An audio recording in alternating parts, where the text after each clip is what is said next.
و شما واقعا برای اینکه پیکر یک دختر ایرانی دست عراقی ها نیفته 3 شهید دادید. بله.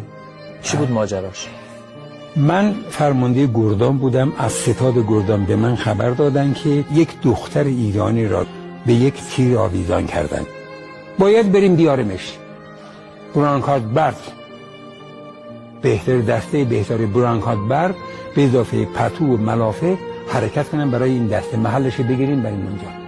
رفتن اونجا، سیاری خودش اقدام کننده همینه. حتی میره با پای این تیر وای میسته، یه نفر میره رو شونش، بعد میره از بالای تنابش میبره میاره پایین، میپیچونن پتو و ملافه برانکات آوردن.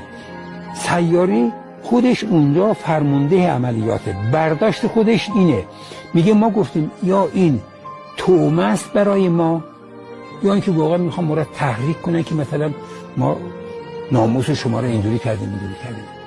در هر صورت باید بیارمش. اگر تومه است باشه، میریم هزینه‌ش هم میدیم ولی اینو میارمش.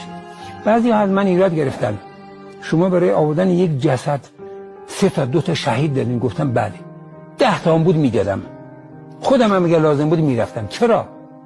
این صحبت یک دختر آبادان خرمشهری نیست. بله. این ناموس کشور ایرانه. بله. ملت ایرانه. چجوری من قبول کنم جسد یک دختر ایرانی اونجا آویزون بشه من بمونم؟ خب به غیرت من اگه این کارو بکنم